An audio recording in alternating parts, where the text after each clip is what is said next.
The views expressed in this interview are those of the individuals and do not reflect the official policy or position of the U.S. government, the Department of Defense, the U.S. Navy, or the Naval Postgraduate School. Welcome to the Trident Room, brewer of stout conversation, unfiltered and on tap. In today's episode, things get nautical as host Lieutenant Commander Colleen Wilmington meets on board the Western Flyer with the members of the Western Flyer Foundation, Education Director Dr. Rebecca Mostow, and Science Manager Katie Thomas, in order to discuss the Western Flyer's return to Monterey and milestones achieved in her first year of service as a research vessel.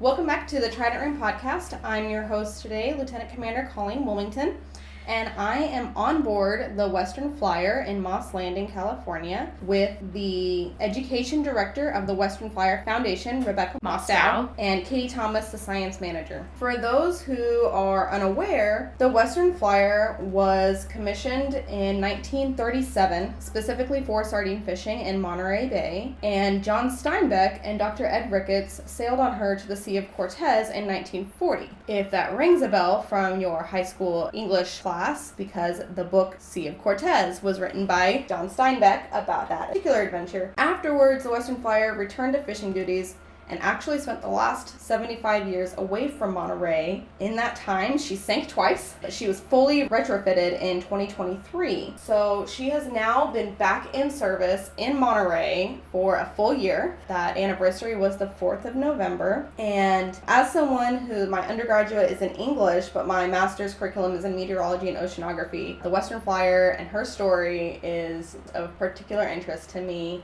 The impact report was published on the Western Flyer's website on the 4th, and she's accomplished a lot in the last year. I saw 950 student interactions, and events, peer events, and underway events. How do you coordinate those? What all do you guys plan to do? Yeah, it's been an extremely busy year, and that impact report is actually like fiscal year 23-24, so it only takes you up to July of this past year. And we had an extremely busy summer and a really, really busy fall of starting our at-sea research and education program. So yeah, you're right. It's been a really busy year and we're a really small team. So Katie and I are involved in the planning and execution of all of those different weird things you mentioned. When was the foundation established? Is it 2018? So the founder of the foundation purchased this boat in 2015, I believe, with the intent to restore it for research and education and this long-term vision of the Western Flyer Foundation. I'm not sure exactly when the foundation was established to serve that goal. It's been a transition time because for many years, like 7 to 8 years, the role of the foundation was just to restore this boat. Oh. And the people working with the foundation were the board members of the foundation and then all of the shipwrights and woodworkers and people that were working on the boat to restore it and make it suitable for modern day work. And Rebecca and I came in at this transitory period where the foundation actually hired an executive director, and then they hired Rebecca to manage the education programs, and then they hired me and a captain to work with the research and the marine operations. So yeah, we're a small team. That's our whole team, full-time, 4 people. We have a lot of part-time staff as well. I was going to ask, I've gone underway twice, and it's been a different captain each time. How do you pick captains to sail an 85-year-old ship? We have this amazing captain, Captain Paul Tate, who is like the center heart of our organization. You can look back at our Facebook and see when we announced that we were hiring Paul, and we got this flood of messages of people saying, oh, I sailed under Paul Tate back in 1973 and he's the best captain I've ever worked with and he changed my life. We just got scores of messages just like that, and we still get them. Every once in a while people write to us to tell us the exact same thing about how wonderful Paul is. So we're extremely lucky to have Captain Paul Tate at the helm. He has been out for a couple months recovering from surgery, and so we're really lucky that we've had some really lovely reserve captains step in. So our reserve captain right now is Brian Ackerman, who just has this wealth of experience running research vessels. right here in Monterey Bay. So we're really, really glad that he's been able to step in and help us out while Paul gets recovered and gets ready for the next adventures. And I saw on the website that the Western Flyer is classified now as a research vessel. What sort of things did it take to reclassify her from a fishing vessel to a research vessel? And is that a criteria for the captains that they have to be research vessel qualified? I don't think that there's a special qualification for being the captain of a research vessel. There are a lot of differences between a ship that can take out paid passengers and a ship that's dedicated to fishing or to research. So the classification that we have means that this vessel is dedicated to research. All of our trips have to be research centered, and our education programs have to be engaging with research also. We can't take people out on the boat who are not part of that mission. And so that's the framework that we're operating under. This vessel is really dedicated to research and education. Okay. What were some of the most interesting research trips over the last year? We started our research and education programs this summer. So we've had a pretty short window where we've been delivering on this goal for the foundation. But yeah, we've had some really, really wonderful trips blending marine science research and education. That's sort of the mission of the foundation and of the education program, is that the students, the college students who come out with us on our cruises, they're actually collecting the data for Western Flyer Foundation long-term monitoring programs, and they get a chance to do this hands-on work where they're collecting the data and then see the data when they go back to their classrooms. So last week we had a group come out from Monterey Peninsula College oceanography class. Their professor is Fred Hochstader. He's this amazing professor who's been teaching non-majors oceanography at Monterey Peninsula College for a long time. And so we get to have these non-STEM majors come out on the flyer, learn to do these fun pieces of data collection. They're so excited to talk about plankton for the first time and see plankton under a scope and see whales for the first time. So we've had a lot of really fun trips. Honestly, we've been doing a lot of trips this fall, and I'm like, can I pick just one? They're all blending together in my brain. I'm so tired. We've had a lot of fun whale encounters. Oh, yeah. Whales seem to really like this boat. They'll come right up to it, dance all around it. It's pretty wild. Yeah, one of our very first trips of this education research integrated trips, we had a group from Cabrillo College, and it was a field methods of oceanography class. They were really stoked on getting their data collected because they're doing these projects in class. The students were like, okay, really need that CTD cast. We got out, we were only 40 minutes out of the harbor, and we got to our first station and started stationing. And as soon as we got to the station, these 3 humpback whales just came right over to the boat. We were sitting still, and the whales approached us, and they just totally trapped us. Like, we couldn't do anything. We couldn't deploy our instruments. We just had to sit there. We had to sit there and watch whales. Oh, no. It was an incredible experience. The whales came up on one side of the boat, and then they went under the boat, and we could see them on the echo sounder, and they came over to the other side, and they were blowing right at the surface and rolling around right at the surface. And it was an incredible day. And we kept being like, oh, no, we're not getting the data we planned, but we're having the greatest day on the water possible. So you guys actually have a fair amount of equipment organic to the flyer. How do you balance your equipment versus what other people want to bring on, and which one gets to do the recording to have that data history? We have a set of core tools that are part of the boat and part of our programs. And everything that we sort of have 2 different research realms. We have our integrated at-sea research and education programs where we're trying to start long-term monitoring at different sites around the bay. And we're getting students to be hands-on collecting that data. And for that, we're using all Western Flyer tools that the foundation owns, that we maintain. But then we also offer research charters on the Western Flyer. So when you came out with us with the Naval Postgraduate School, that was a charter trip to deploy moorings and to take some CTD casts. And for example, for the CTD cast that we did on that trip, we used an NPS CTD that had a turbidity sensor that was useful for the data collected. So when we're going out on our own, we're usually employing our core tools, but when we're chartering the boat for a client, then we'll deploy whatever tools they need to collect their data and accomplish their research goals. And we do also have scientists along sometimes on our integrative research and education trips to demonstrate new tools or talk to students about their area of expertise.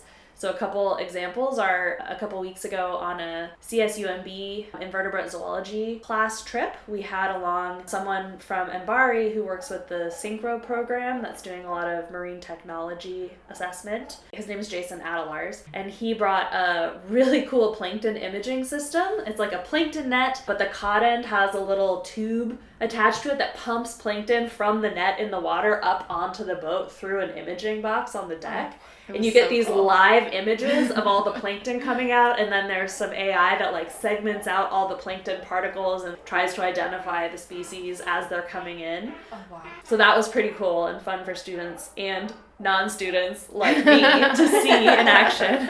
Yeah. And we also had another fun plankton adventure was we had Manu Prakash from Stanford come out with us one day, and his lab developed this tool called the Planktoscope, which is a low-cost plankton imaging flow-through system where you can take a sample of plankton that you've collected and pump it through a microscope, and it does kind of a similar thing. It will take periodic images, and then there's software that can help segment out all the particles and try to identify things. And it was really funny because he came out with a Cabrillo class that is a plankton monitoring network class that are trained in plankton identification and monitoring, and he was like a celebrity to these people. It was incredible. We introduced him and they were like, oh my god, I get to meet Manu Prakash in person. This is so cool. Can you sign my plankton guide? You know, it was so fun. Yeah. So those types of connections are really special. That's really neat. In the impact report, it mentioned that one of the events over the next year is to recreate the Sea of Cortez trip. What aspects of that trip are you hoping to replicate versus due to updates in technology and whatnot, or you know,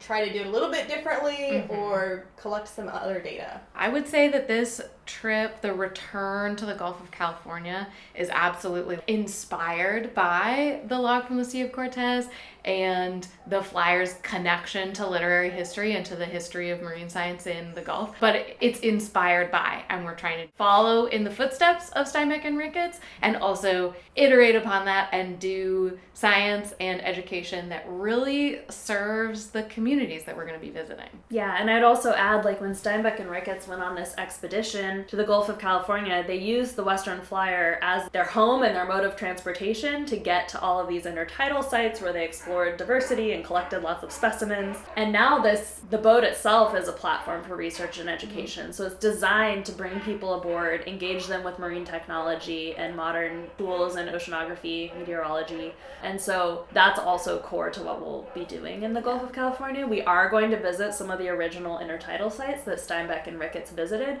but we're also coordinating with our collaborators in Mexico to design at-sea data collection, which Steinbeck and Ricketts did not do, using all of the modern tools that we have on the boat now to collect data that's impactful to local researchers and communities working in the Gulf of California. Will the fish tank that's in the hull be used? I've heard about the fish tank.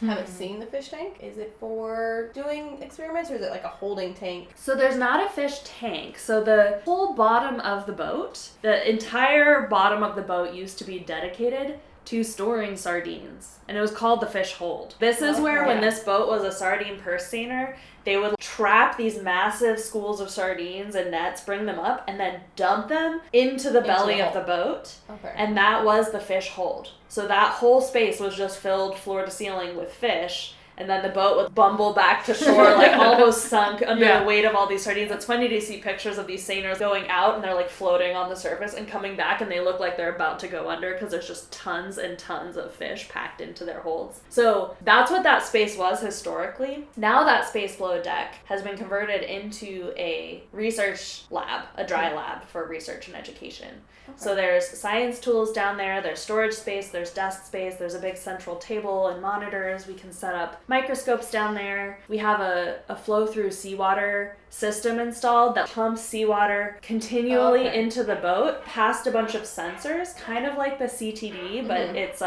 for surface water only, and then pumps it back off the boat. And we can definitely go down there and take a look after this, but that's what's down there. We don't have anything to support keeping animals alive on the boat, but we do have a really beautiful lab space down there. What is the foundation hoping to really get from the trip? There are so many goals of this trip. I I think the number one goal of this trip, this very first return to the Gulf, is about community building around the flyer and sort of a reintroduction of the Western Flyer to this community and this ecosystem, and saying, here's this cool platform that we've built out, and what do people really want to use it for? What's the best use of the flyer now? So yeah, we've got our research mission about the trip, we have education mission about the trip, we have community engagement missions about the trip, but I would say the overarching theme is a celebratory return and a reintroduction. With the intent that one of the foundation's goals is that this won't be a one-off trip to go back to the Gulf of California. This is something the foundation wants to do every couple of years. Yeah. And continue to build off the work that happens on this trip to keep engaging in long-term research projects and education programs that improve and grow over time. That's amazing. Especially as an oceanographer, when we go underway on our warships, there's a balance of, hey, can we do some data collection while we're doing our normal operational mission and sending that back, and then we see how much data we get from personal vessels, research vessels, and without them, our data would have a huge capability gap. So huge thanks to you guys for everything that you do. Very interesting, and I think it's inspiring to have this boat in the bay. I've seen a lot of Western Flyer advertisements from the community, not from the foundation. Look at what the Flyer is doing. That's great. She's home.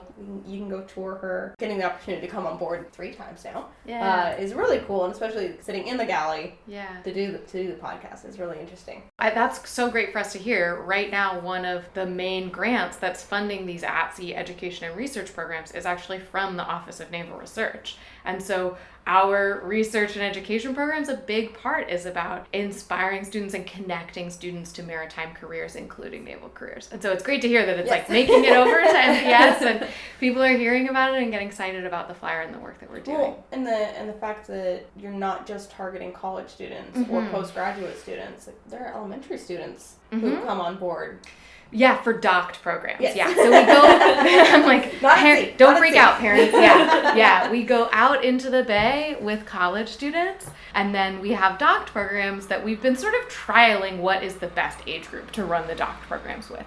My sense is that our docked programs are most impactful for high school students who have had a chance to read a little Steinbeck, and the connection to Steinbeck's and to local history is a little more impactful for them.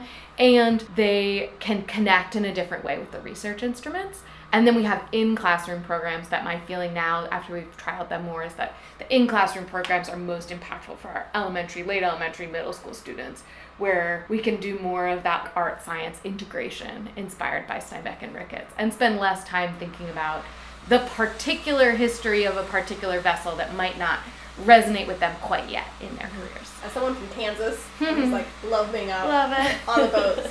The closest thing I had was a pontoon boat on the lake. Not a lot of research going on there. But having the opportunity just to see the marine life, and you see the other sailboats coming in and out, and like you said, being a part of the community is really awesome. Those are all of my questions. Do you guys have anything that you wanted to add? The one thing I would add about our education programs and these at-sea research education trips is one of the big messages that we try to talk to the students about and make sure that they walk away with is this idea that in Sea of Cortez, Ricketts and Steinbeck write about this idea that they had a research mission for their trip, but they didn't let that research mission sort of put blinders on them and make them miss all of the other things that they were curious about. They say, we were curious, and that curiosity was not limited, but was wide and horizonless.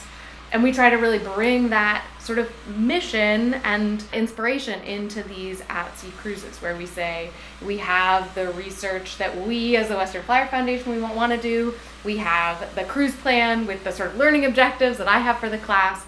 But, when we get interrupted by whales, we let that happen and we don't fight it. Or when we have a student who is particularly excited about looking at the chart and thinking about the bathymetry of the ocean, we let that curve the sort of teaching mission of the day. So I think that's a really important part of the sort of heart of the foundation, is this flexibility and an open curiosity and a desire to follow the curiosity of the students who happen to be in front of us. For any parents listening, I just want to iterate, safety is always paramount. Oh, yeah. During the data collections, been very full safety briefs conducted, and all personnel on board are safety observers. Yeah. Very smooth operation. Yeah, well, you know, my number one learning objective for these cruises, we have our research goals that are about collecting data, but the number one learning objective is that students have a positive experience at sea.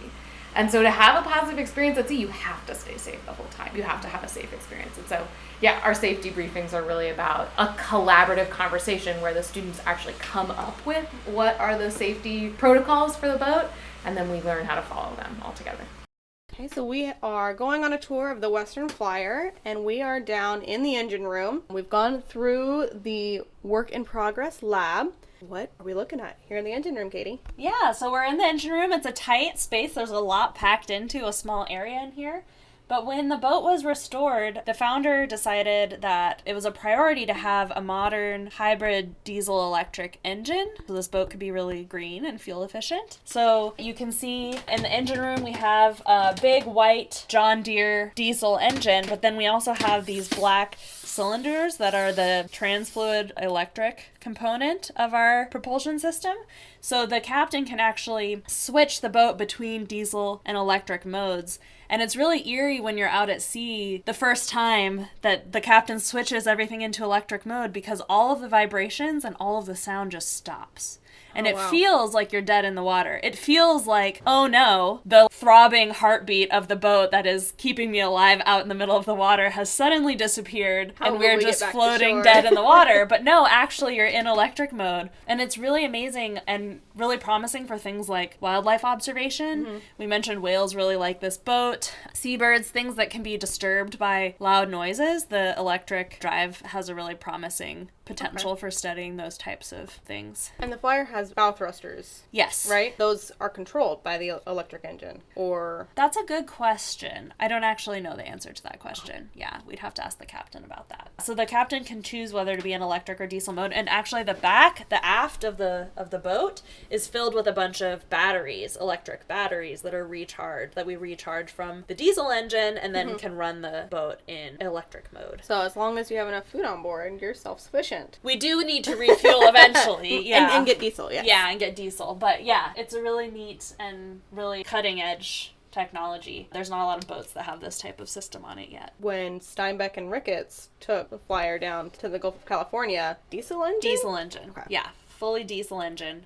Different diesel engine. Different diesel engine, yes. Everything in this room is new. Okay. Yeah, and we didn't talk a lot about the restoration, but the hull and a lot of the bottom of the boat were very rotten, so a lot of that has been replaced, but with the same type of construction as the original vessel. The deck house that we were in before, that's 80 to 90% original, so little bits of things have been replaced where they were irreplaceable, but most of it is just restored. So when we were sitting having our conversation in the galley, we were sitting in the galley that Steinbeck and Ricketts sat in when they were going to the Gulf of California. And there's 6 racks on board, so you can take a 6-person crew. We actually have 11 bunks now on board. I can take you forward. We can look up here. Traveling through the engine room. Yeah, it's a tight squeeze. Gotta watch where you're stepping.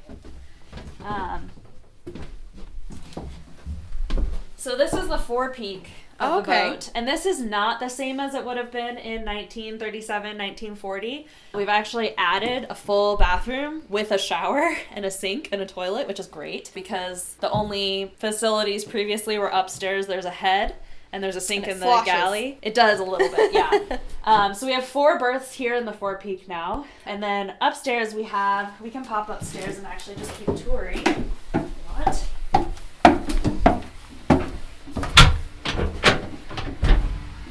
So up in the house on the deck, we have 2 berths along the hallway, and then there's a little area that has 4 more berths. These will be where we're sleeping on that trip. It'll be pretty packed, so we'll all get to know each other very well. And then there's a captain's quarters.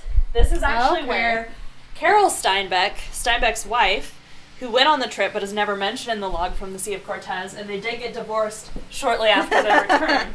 She slept here because she was the only woman on board, but this is the captain's quarters. So there's this like beautiful restored helm, and then tucked away behind it is a little captain's quarters with a desk and a bunk and a door. The only berth with a door. Little is accurate. I think these are smaller than our Navy racks. Yeah, it's a small space. That's really neat, though. And do you normally only use this bridge during foul weather? I've noticed that during most of the operations, the captains have been up top. Yeah, so the captain can pilot the boat from the bridge here inside or from up top. One of the things about this bridge, sea otter. Sorry, I'm getting distracted. Adorable marine mammal alert. It has these portholes, right? These 4 portholes and then 2 doors on either side with windows, but the visibility isn't amazing from this location. So generally when we're leaving the dock, just getting out to sea or coming back, the captain will drive the boat from the flying bridge up top. All of the controls are also duplicated up there for the most part. Okay. So they can fully fly from there, really good visibility. And then when we're out at sea, especially in inclement weather, the captain will come down and pilot from down here. Okay. Both areas are options, but generally leaving, you do want that really good visibility. Right. This is awesome. Yeah. And everywhere you look on this boat, you see evidence of like historically accurate restoration mixed with modern technology. So like we're standing in the wheelhouse and we have beautiful original wood everywhere, and we have brass fittings on things making it look very old, but then we have a modern day chart plotter, and we have all of the modern day navigation gear. And then you turn around and have a 1944 clinometer. Exactly, yes. So yeah, the whole boat is kind of this combination of the old with the new, and the respecting of the history of the vessel merged with the mission to move forward as a research platform. So it's a really unique, I can't say I've ever been on a boat like this one before. Right. Very, very cool. Thank you both so much. Thank you. Thanks for having us. On another Trident Room podcast. Yes. Thanks for joining us in the Trident Room. For more information about today's guests and topics, please visit the show notes online at nps.edu/Trident Room Podcast. The Trident Room Podcast has been brought to you by the Naval Postgraduate School Alumni Association and Foundation. For questions, comments, and suggestions, please email us at tridentroompodcasthost@nps.edu.